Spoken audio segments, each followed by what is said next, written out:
Good morning, ladies and gentlemen. I am Simpiwe Mthethwa, and I'll be your moderator for today's Sunday Times GenNext online event, where we'll be talking about how to appeal to the most sustainability conscious generation. A bit about me is that I'm a content maverick who absolutely loves ice cream. But you're not here for me. You're here to hear about sustainability has become an important touch point for youth preferences. Having a good product is no longer good enough to win over the purchasing power of young people, especially over the global pandemic. They will not only support but promote those brands which are seen to care in meaningful ways.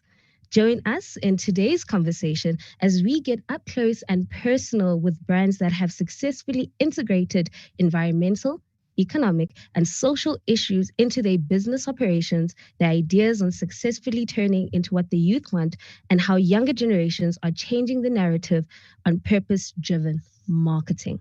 I have a great panel with me, and we'll get into this conversation after I've told you a bit about them. We have Tepiso Malala, who is the country head for China acting at Brandside Africa.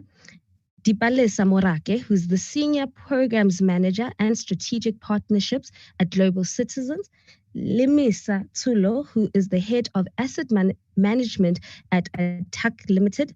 Dylan Khan, Vice President of Comedy Central, Nickelodeon, Paramount International Studios, and Creative Services Africa at Paramount Africa. And Tando Lukele, Junior Board of Directors. How are you guys? I'll start with Tepiso. Good morning, Simpiwe. I'm very well and very happy to be here this morning. My first question to you is what does sustainability mean to you? Well, my thoughts on sustainability are essentially around the way in which we operate and ensure continued operation to achieve our specific objectives, whilst ensuring that we have the minimal detrimental impact on our immediate environment, on our economy, and the society in which we operate, or the society that we influence. So it's really about making sure that whatever it is that we are doing, we ensure that there is feasibility and there is the ability to continue doing it over a long period of time, whilst making sure that we do as little harm as possible, or in fact, even go further than that, by ensuring that we contribute towards improving wherever we can improve. Wow, I love how you define that. I'd like to also ask Dipalesa, what does sustainability mean to you?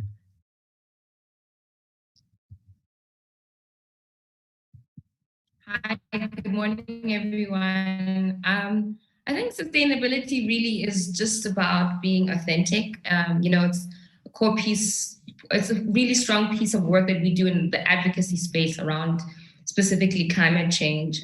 We explore a number of issues when we speak about sustainability, from the viability of sustainable aviation fuels to like more environmentally friendly agricultural practices, and we really take it seriously when we identify, the types of artists that we work with that are like serious about their own carbon footprint. So that affiliation and that association is very key for us, because they help us come up with creative solutions to offset, our environmental impact of their own concerts and their own events. Yeah. Whilst I still have you on here, girl, I'd love to get your opinion on what are the upcoming key marketing sustainability trends? I think number one for me is authenticity. It seems to be the most powerful currencies across, activism, sustainability, etc. It's not really a trend, but it's more like the realization that making commitments to sustainable action requires like a serious level of self-awareness and a willingness to make changes. It could be anything. It could be your lifestyle as an individual, or it could be around your operating procedures as like a member of the private sector. So like individuals, organizations, and corporations are leading from a place of authenticity. That's what young people really want. There's an honest accounting of that behavior, and just in terms of the toll of their choices, in terms of like the exact specific to their environment, for example. That's, you know, one of the key things that we strive for is just around how authentic the partners and the brands that we work with are. That's what I would say is one of the key upcoming, you know, marketing sustainability trends. All right, Dylan, I have a question for you. Since we're talking about the key trends, how would you say using creativity and innovation as a youth is a luring marketing tool? Well, firstly, good morning, and thanks so much for having me. I think for us, creativity and innovation isn't necessarily a tool used to lure the youth. I think the youth is our audience, it's our customer, and so we provide a service to that demo, to that audience group. For us, it's really key, and I mean, we're talking about authenticity. It's really about, for us, giving young voices on the continent a voice, giving them a platform to be able to tell their authentic stories, as was mentioned, you know, earlier, giving them an opportunity to be creative, innovative. And I think that has to happen, you know, throughout the supply chain. So that's not just the people in front of the camera, it's also the people behind the camera. It's about, you know, our team, for example, we've got Gen X, Gen Y, Gen Z, and that diversity and inclusion is super, super important because you need to be able to tell those stories, have robust conversations, to be able to get the best content. So for example, we've got a culture squad, which is our team of visionaries, our presenters, and they represent the youth.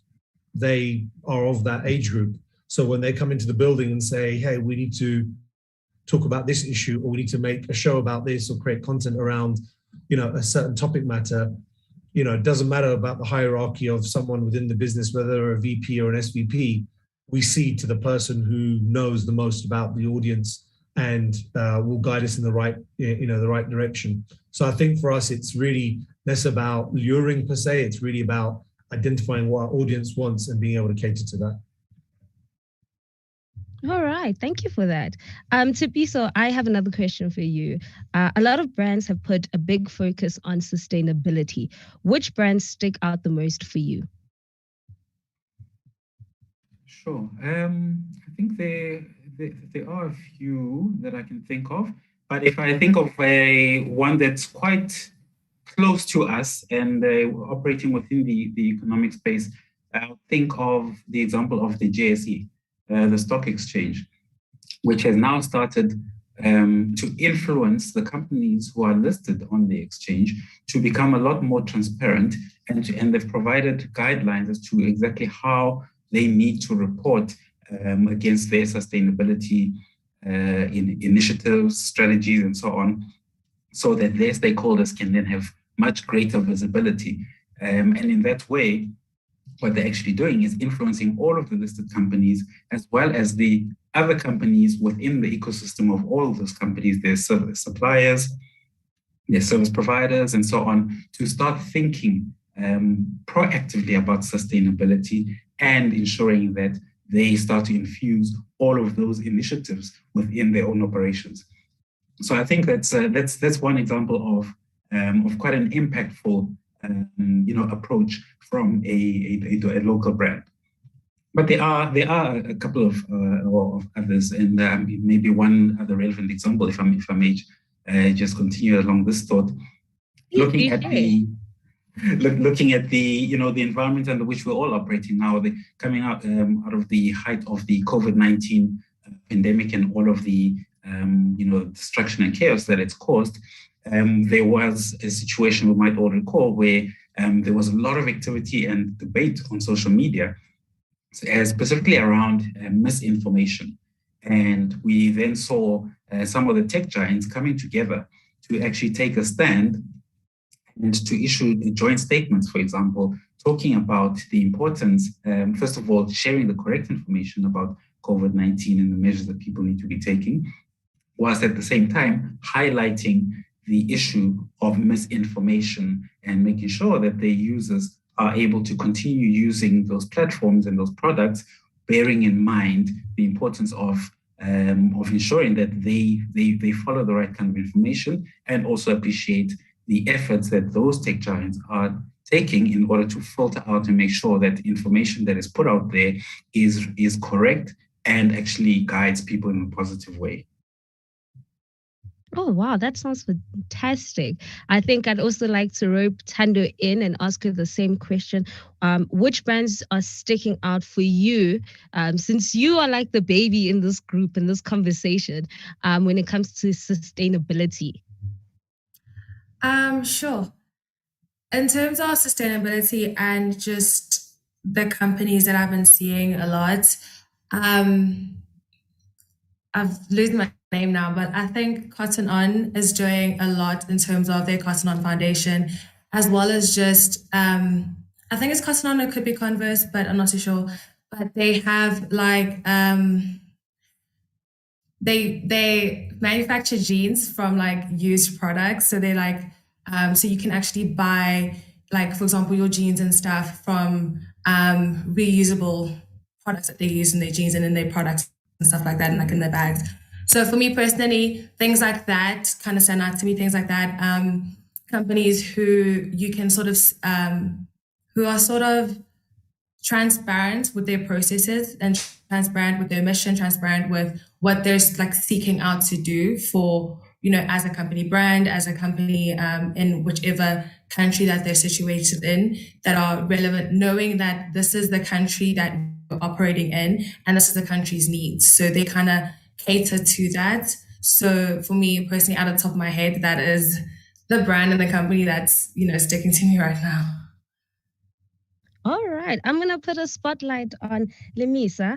Mall of Africa was voted the 2021 coolest shopping mall by the youth. It's also won awards for being Gauteng's first super regional mall to be recognized by the Green Buildings country of South Africa. So my question to you, young gentlemen, is why is sustainability and eco-conscious best practice so important to you as an organization? So I think I first like to just quote an African proverb that says, if you want to go fast, go alone. If you want to go far, go together. And I think it's a common thread that we see in our organization particularly. And I'd just like to take a step back to say that, like Tshepiso mentioned, we are listed on the JSE, so we are required to report on our initiatives, sustainability initiatives called ESG. And drilling down to Mall of Africa, I think the culture for me at Attack is everyone is driving for the same direction. Everyone from the management team right through to even the cleaners and the security company. So we're very conscious of how we as a community work together to enhance our customer experience at the shopping center. You know, talking to sustainability, sustainability talks to using renewable energy. We have a 4.7 megawatt peak solar panel on the roof of Mall of Africa, just leveraging off that big expansive roof that we have. Which allows us to generate clean power. So talking to sustainability as well, we also harvest water. Those are just some of the initiatives where we harvest our rainwater and use it for flushing, just to show you how conscious. I think we're fortunate that the mall was designed in this season or this current cycle of where we're building more energy efficient buildings. And we're very fortunate that the visionaries were able to instill some of these design features into the building before it was even constructed. Beyond that, I think we also have a waste recycling plant not too far from Mall of Africa. So we recycle our waste, so plastic, paper, the typical stuff, but also the wet waste. So we convert the food waste into compost. So we have a pilot project within the precinct in Waterfall where we are recycling waste. So that essentially talks to the E of ESG, just to show you how, as an organization, we really believe in that. And then eco-consciousness, I think what Tshepiso and Dipalesa mentioned is, you know, authenticity. And for us, authenticity is brought into our strategy to bring in, to be more inclusive. the smaller SMEs, the smaller businesses. So we are working hard to incorporate a lot of local brands. So we affiliate with people who have presence in their community. So just to mention a few of key tenants that we have, like Makosa is a local retailer that we started out as a small kiosk, small space, right through to having their own shop, just to show that we are also conscious of developing brands, local brands that will be successful in our buildings. And I think for us, eco-consciousness talks to that as well. Is, we working, how do we have the biggest impact? And we believe that we cannot do it alone. So we identify strategic partners that help us achieve that big, greater impact in our communities as well. So that just talks to what we believe as ATTAC as an organization and what we're doing in everything that we do. Thank you. This is a question for the entire panelists. At some point, this Kotana culture was mainstream. Should the youth be discouraged from engaging in such activities? Or how important is participation in such activities in terms of shaping one's perception of consumerism? I think I'd like you, Limisa, to start this one off. Sorry, Cynthia, I missed that. It's a very... Okay, so this is a question for the entire panelists. They're basically asking, at some point, this Kotana culture was mainstream. And should the youth be discouraged from engaging in such activities? Or how important is participation in such activities in terms of shaping one's perception of consumerism? I have a very good mentor here. So I think the importance here is understanding short temporal trends and understanding what's the new normal in the way forward. And I think the Kotana culture, I think, for us, it worked because the brands that were shown to be supported by that culture were very exclusive luxury brands. The flip side is the behavior that these children were exhibiting, which for us is something that we are not in alignment to in terms of some of the clothes being burned and all of those things. So we are no way seeing it as a new normal culture, but it talks to how do we foster better partnerships with the youth who are conscious. And I think it also talks to I attended a talk on Fathers of Africa recently that we hosted at the mall as well. So it just talks about some of the social ills that need to be corrected. And I think for us as an organization, Kotana culture was a blip. I think it's sort of faded away over time now. And I think that these will always come, these pop trends, not really cyclical, but they just happen once in a while. So we are very aware not to go on that bandwagon unnecessarily, but we just also analyze the situation quite clearly before we follow the trend or pursue that trend as well. Dipalesa, I'd like to also get your input on that question. Yeah, I think I echo some of Lemisa's sentiments just around it. I think the biggest thing for, understanding the culture is that, young people move at a very rapid pace. And so, you're always trying to identify ways in which you can connect with them meaningfully. And looking at this Kotana culture, what was just an overnight trend that just blew up and, it became something so huge was something that, over time, when you look back at it, you're kind of going, okay, what was the narrative here? What was the message? What was the outtake? What was the outcome here? And often at times, when we look at our audience from a global citizen perspective, we're always looking at impact and looking at what are the key things that are driving a movement? What are the key things that are driving people to want to take action taking, And so looking at this culture and this movement, one of the biggest things that always speak about is just the impact that it has resulted in, the youth wanting more from it. So I think I completely agree with Lemisa's points just around, how it's impacted young people overall. And Tsepiso, I'll let you be the last one to wrap up with this question. What are your thoughts on this Kotane culture, which was very mainstream for a short period of time? Yes, certainly. It was a very interesting time in our country. I think perhaps two things. One, I think there's a point around authenticity, going back to a word that Dibalisa mentioned earlier on. How when people jumped onto this Kotane culture bandwagon, was it really representing who they are or who they wanted to be? Or were they simply jumping onto something that was fashionable and they wanted to fit in? And that might be the reason for it being so short-lived, in that perhaps it might not have been really, authentic or something that people really could live out for a long period of time.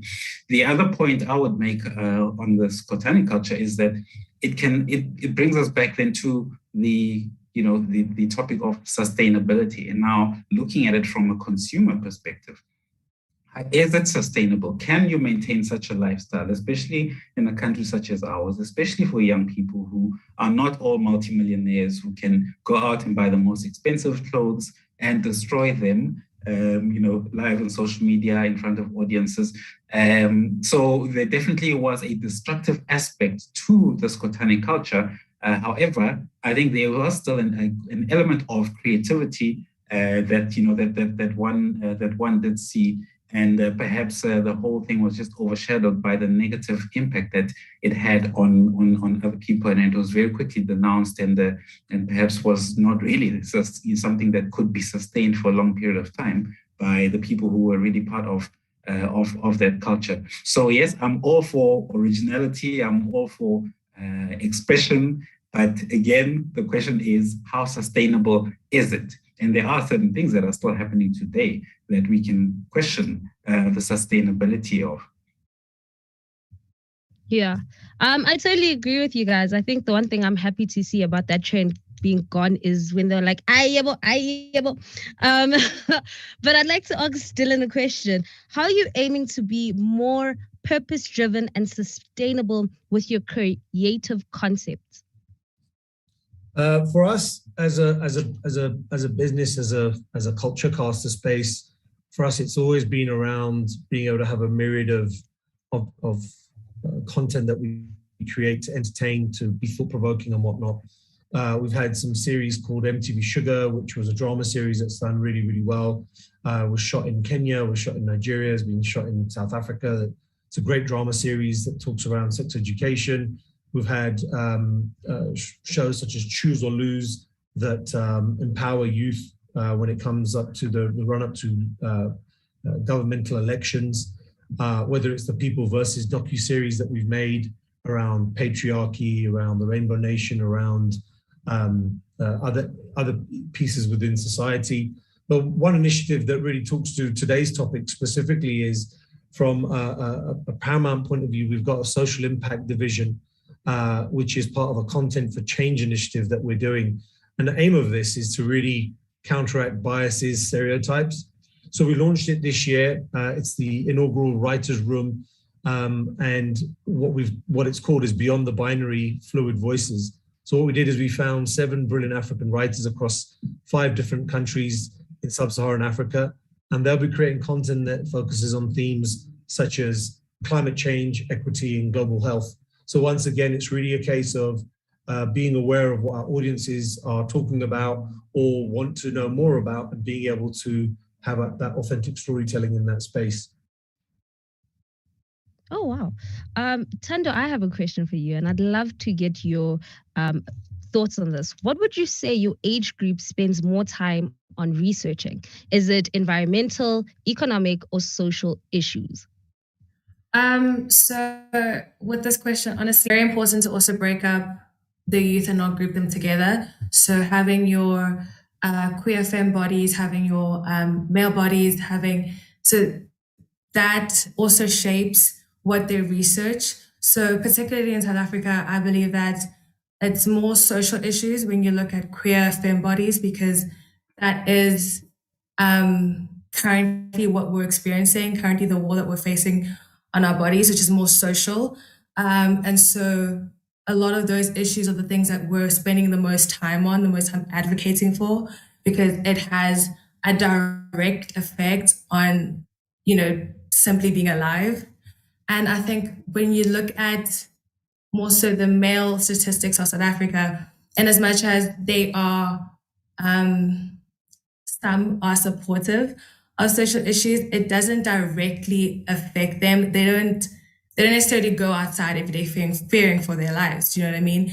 And so they'll kind of gravitate more to the economic issues, to the unemployment issue. They need to hustle, they need to make money, they need to, find jobs and to do all these things. And for them, that's the most prevalent issue that they're facing. And so you'll find that that is the issue they spend the most time, the issue that you'll hear them vocalize more about, as compared to queer and femme bodies who will, speak about gender-based violence more often. They'll speak about rape, they'll speak about just any social issue and their right to life and right to just protection. And so those are the issues that they'll focus more on.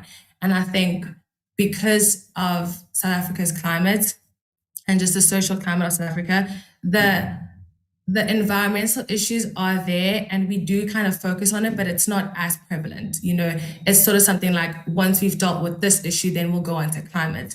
And it is a very niche group of people who have that as their key focus in terms of just what their activism is about.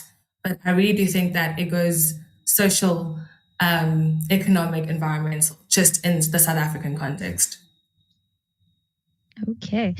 This is a question I'd like to pose to everyone, but Tando, you can lead the way. In terms of marketing and sustainability, how is influencer marketing and social media leading the way to spread the message?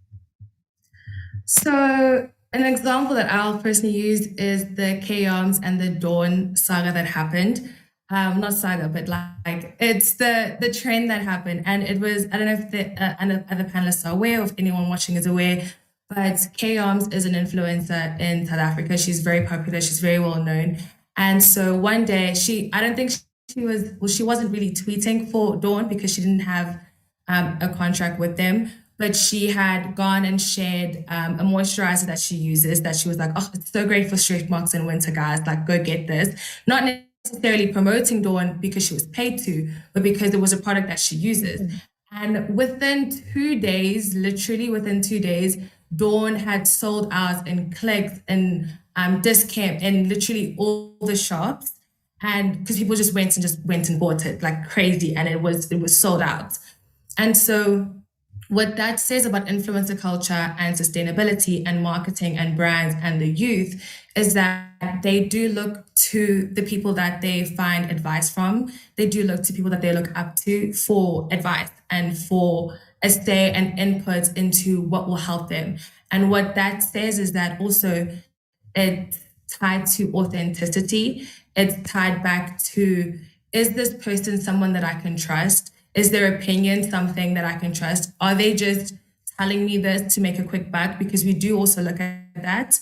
Are they just promoting a brand because they were paid to? I mean, K-Arms wasn't paid to, and then Twitter told Dawn to pay K-Arms because they were like, she is promoting your brand and she is like telling us the truth. And then only a few days after did Dawn release a statement, thanking K-Arms for that. She wasn't paid to do that promotion. And so I feel like there's such a direct correlation between influencers, South Africa, and brands, because your influencer can hype up your brand to the audience. The influencer can hype the audience to influence your brand. And it's just an interchangeable chain of communication that is really, really important. I think that brands should use, especially sustainable brands and authentic brands. And it is such a great way for you to build up your profile and your visibility. Thank you for that. Tipisa, I'd like to pose the same question to you. In your opinion, what are your thoughts on influencer marketing, social media, and that kind of being the way that the message is being spread? Sure. Yeah, so social media is playing a bigger and bigger and bigger role in our lives today. And we see, I mean, a lot of people even using, social media as their main source of information. That's where they get news, what's happening today. As soon as somebody wakes up, that's where they go to see what the headlines are, what are people saying, how are people responding. And at the same time, there's much greater influence on individuals' views, perceptions, and behaviors as well. Just also linking to the example that Tando made now about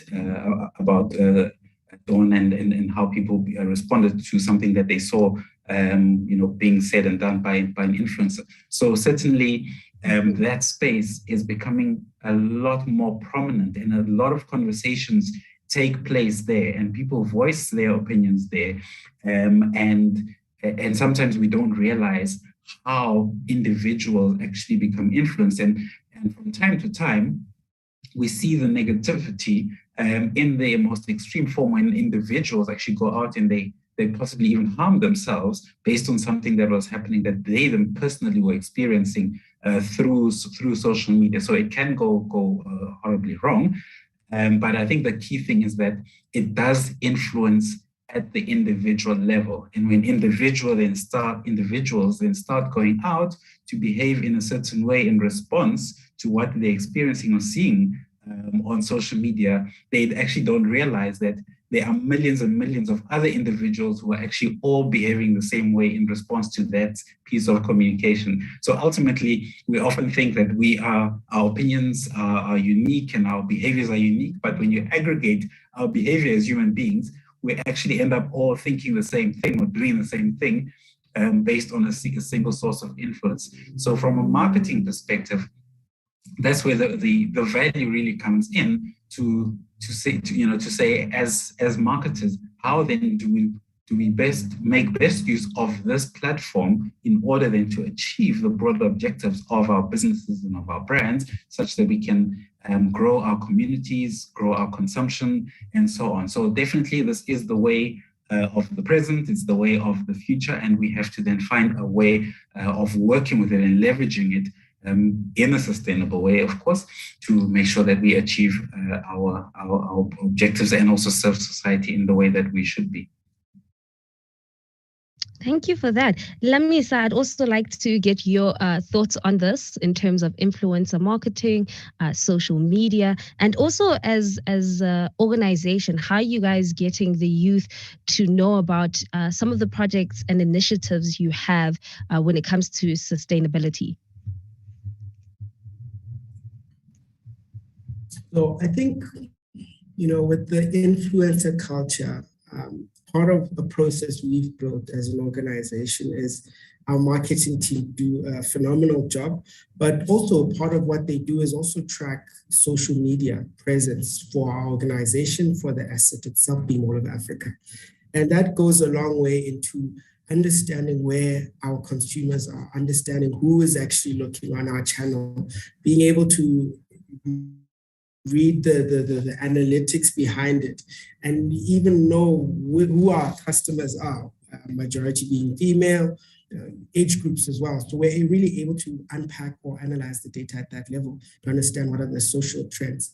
In terms of the partnerships with influencers, sort of have, I'd say, symbiotic relationship. Unlike brands that market to consumers, we almost collaborate with local influencers.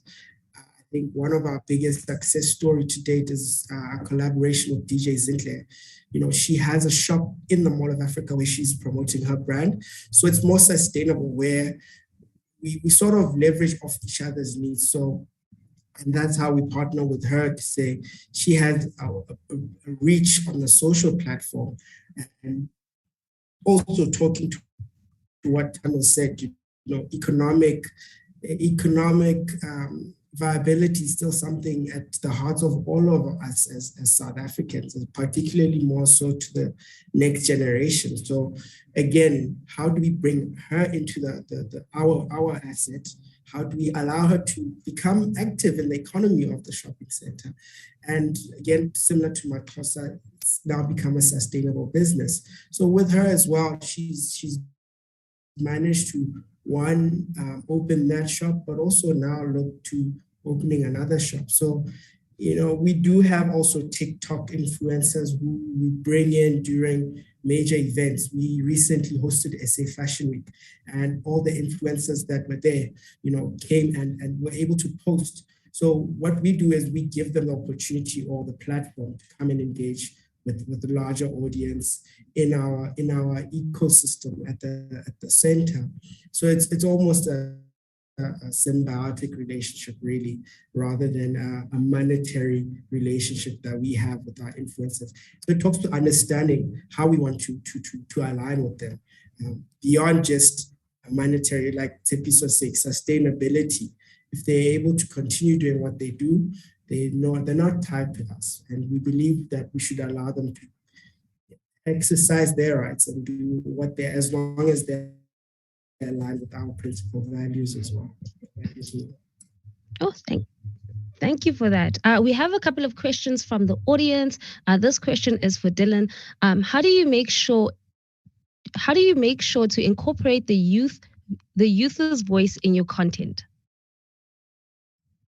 I think it's extremely vital. As I mentioned earlier, the people who work for our organization is across the entire demo, Gen X, Gen Y, Gen Z.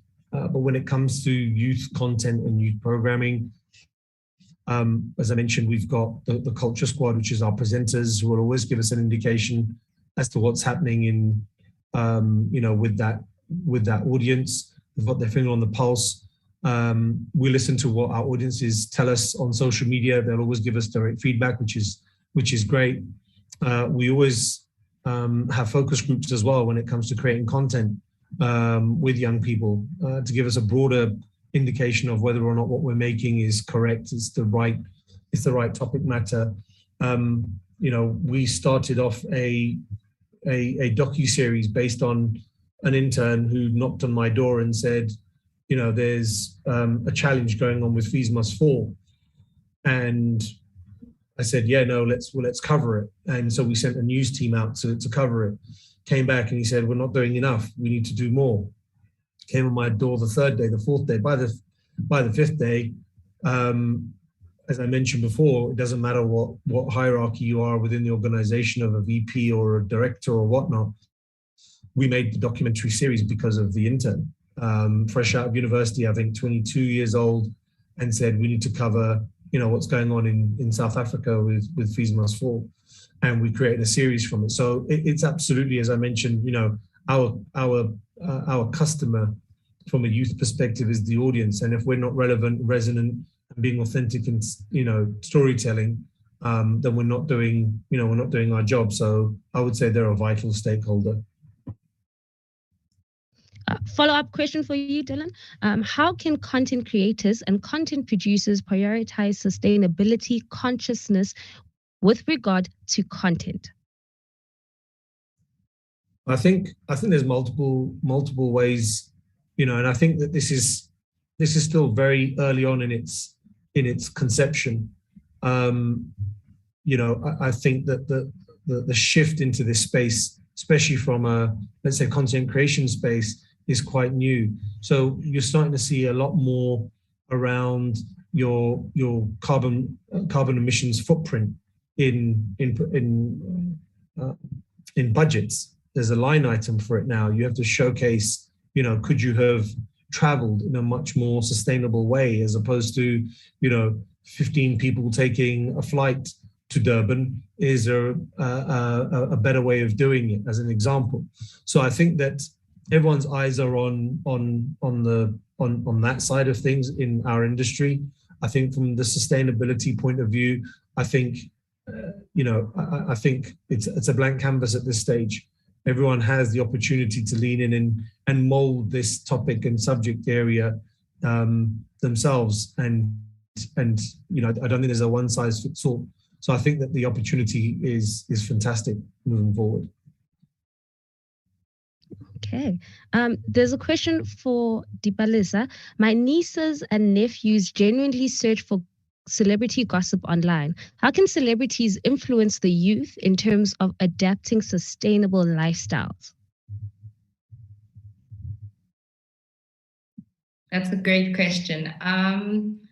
I think, you know, it goes back to what I said at the initial beginning, just of being authentic. You know, young people aren't, you know, they can see through the communication, they can see when it's like a paid promotion, etc. And it boils down to your narrative and what it is you're trying to convey. So I think, you know, we often, yes, we love celebrities. You know, young people are attracted to X type of people based on, you know, either the brands that they affiliate themselves with or the type of lifestyle they have, etc. But I think also what they tend to do is that at the end of the day, we're all humans and we all, you know, have a strong desire to want to achieve X. And so you need to be able to decipher and see through the cracks between when somebody's actually just being truthful and meaningful to living up to their brand and their purpose and what drives them essentially.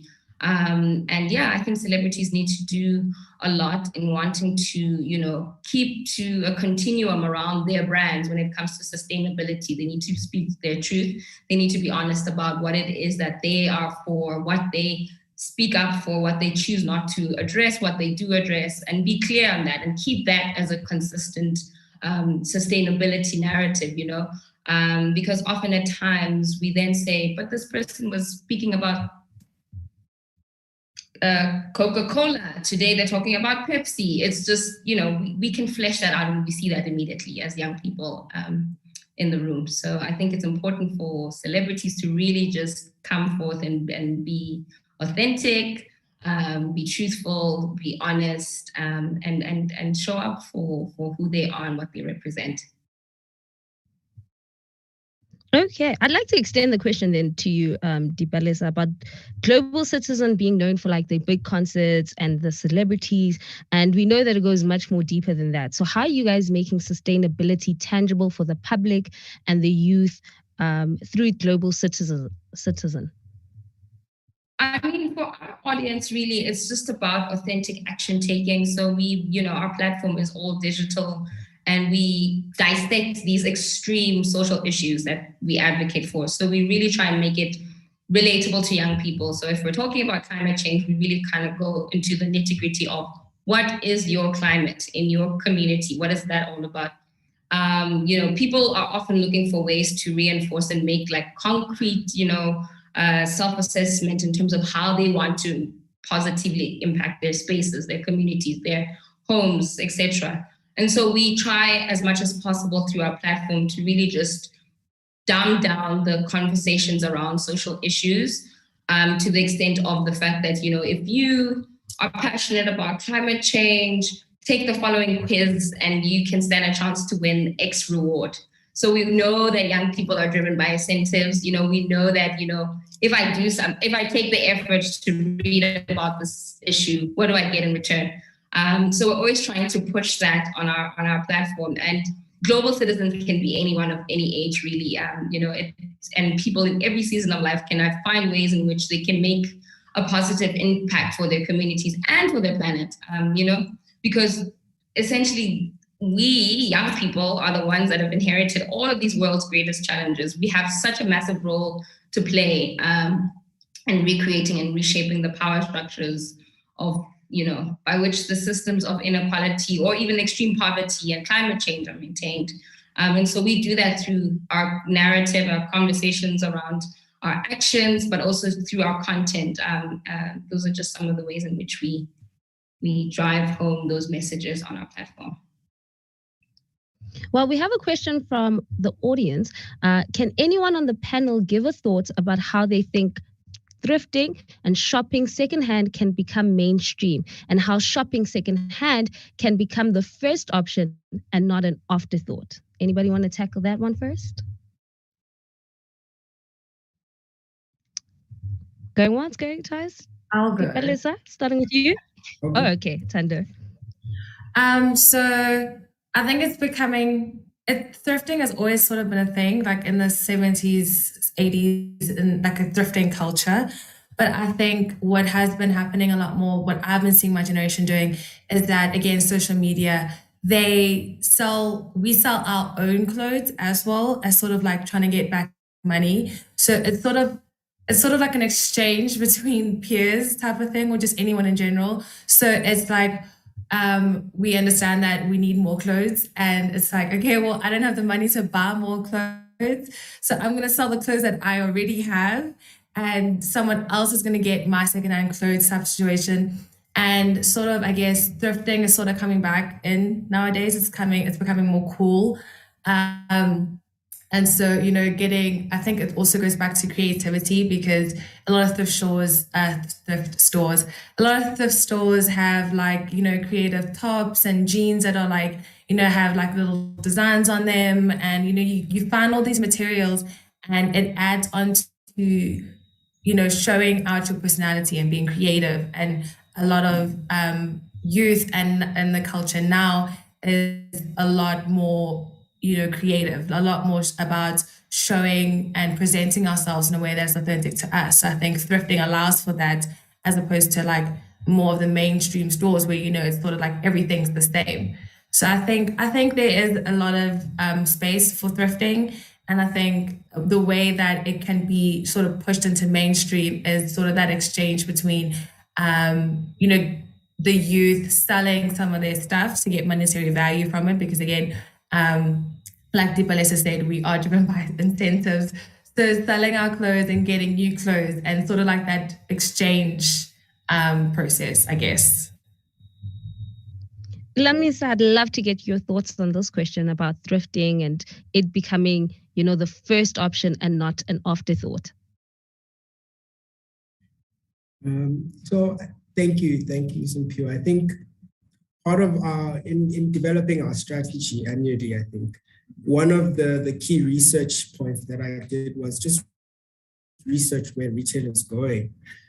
And the social consumer, conscious consumer, I think we are very aware that the next generation is very conscious about where they buy, and the thrift culture is definitely slowly coming into your traditional retail landscape.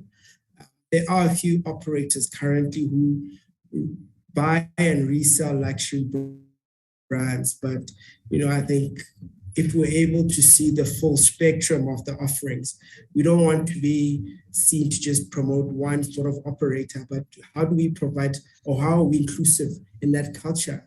And we're definitely looking into how we're going to incorporate through local businesses, but how do we incorporate the thrift business as well? We have people that we sort of engage with internationally who've sort of already prototyped that model and have already worked on it. So it's not just about reselling of clothes, but for us as well is how do we make our spaces flexible to accommodate an operator who maybe might only want to sell for a particular time, rather than renting out space for a month. How does he come in over a weekend?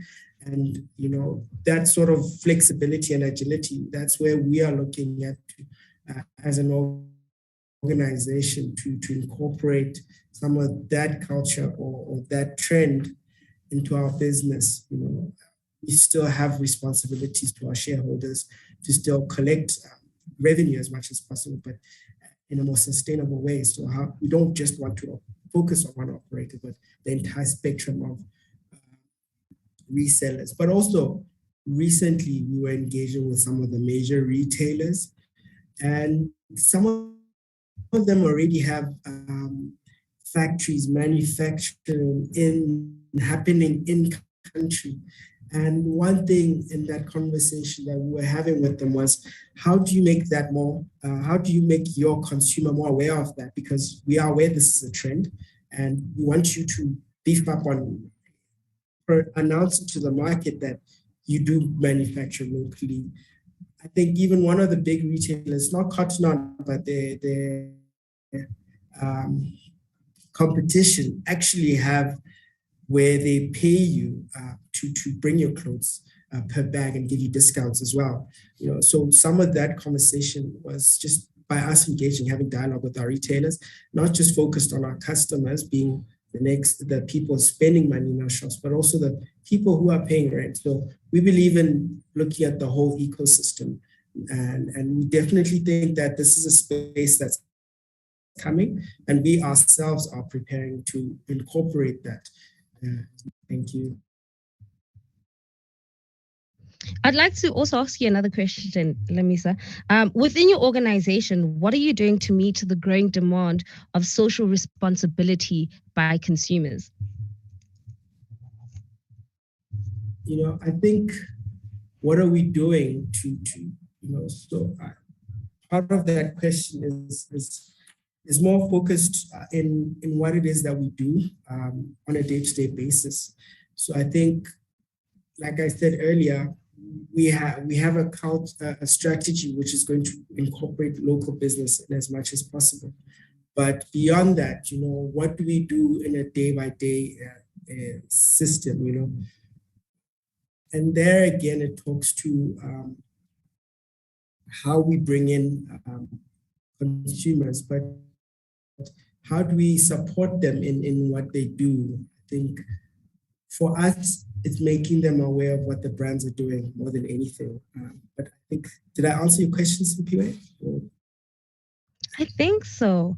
But I'd like to throw my last question in here for the entire panel is that we live in a cancel culture era, and I'd like to know how important is it to come up with a strategy that is creative and it doesn't necessarily leave you guys cancelled with the youth. And I think I'd like to start with Tando with this one.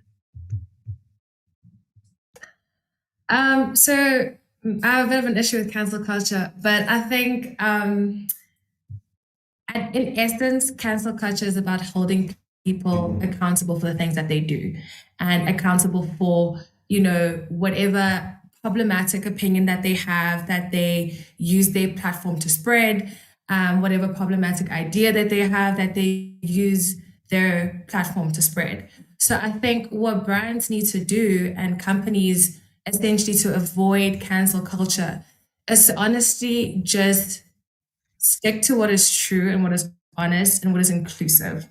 And what is, again, doing that in a way that's authentic to your brand, obviously in the way that you do business, but just being mindful and of everyone, just being mindful of different opinions, being mindful of, different cultures and just different people. And I think you'd avoid cancel culture by just being a good person.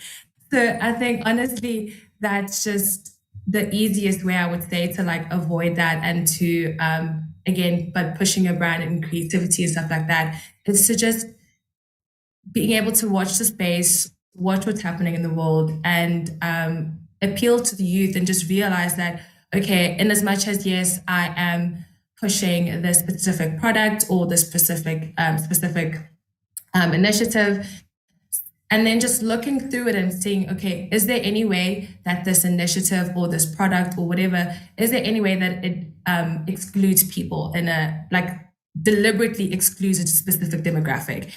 Am I being exclusionary? Are we promoting an idea that is harmful? Are we promoting, perception that can harm a different group or another group, and et cetera, et cetera? So I think that there is a way that you can push something, but not have it harmful to another group. You don't have to do it in such a way that it is specifically targeting another group or another, identity or presentation, and being like, okay, well, we're pushing this because we want this other group to feel a certain way. And so I think that's the only way you can have your creativity, have your authenticity, but at the same time, not fall into cancel culture, which again is just about holding people accountable for the things that they do.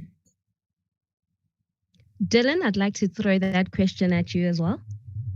Yeah, for sure. I think in the context of content creation, I can speak to it in that space. So for us, our has to push boundaries. Content and storytelling ideas have to push the creative envelope. It can be for multiple reasons. Either it's to ignite conversation, societal change, but I think it's really about doing it in the right context and within the right space. Absolutely agree with the points that Tanda has made. I think hence it goes back to for brands, for companies, etc. The diversity and inclusion element is very, very important because you need to have those robust conversations around the campaign that you might be doing, content that you might be creating, and having different viewpoints so that becomes your first gate before you go to market with something. Is I think you'll have those different voices that will be able to say, "Oh, this is a misstep. Don't go down this road. This could, be harmful. This could not be doing what you intended to do." So I think the more and more organizations have that diversity and inclusion running all the way through, multiple voices, different backgrounds, different experiences, really ensures that you are putting the best foot forward. So it doesn't stop you from going into certain spaces, but it means that you've actually done the robust conversational work before you go in, so you're fully aware of what you're walking into. However, there's going to be times where you still may get it wrong. And I think that's okay. If your intention wasn't to be there, but you've fallen into it, you need to be able to react and respond and be able to put your hands up and say, "We thought we calculated it, total misstep, mea culpa, as it were," and it's, and you put your hands up. I think that's going back to the authenticity piece. An audience, a consumer base will be able to take you on that if you are authentic in your response. And Deepalis, I think I'll let you have the last word on this question. Thanks, Mphiwe. I think a lot of the conversation that we've had around this has been, the constant has been around authenticity and really mindfulness. I think we need to just be alert in terms of what young people are saying, how they're saying it. And as we, adapt and move as brands, we need to be in tune with what is important to these young people.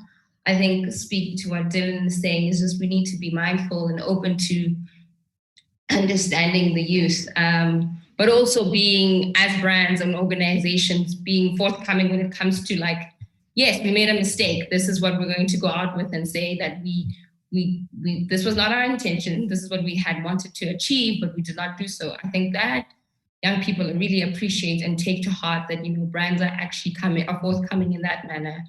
I think authenticity is still the one thing that is the most powerful currency we can adhere to and really just keep ourselves in check with when it comes to the culture, when it comes to cancel culture, when it comes to youth, when it comes to movement building. It's essential for us to really just be transparent, authentic, and open to understanding young people. Thank you so much. And there you have it, ladies and gentlemen. We have come to the end of our discussion. Thank you to our panelists. You guys really shared some really great insights when it comes to sustainability, being eco-friendly, eco-conscious. Thank you to the audience that watched. And most importantly, thank you to our partners, the Chain, Brand South Africa, Pin Pop, and Cliff Central. But from Mina, Simphiwe Mthethwa, I'd like to call this a day. And please go out there, keep warm, and have lots of coffee.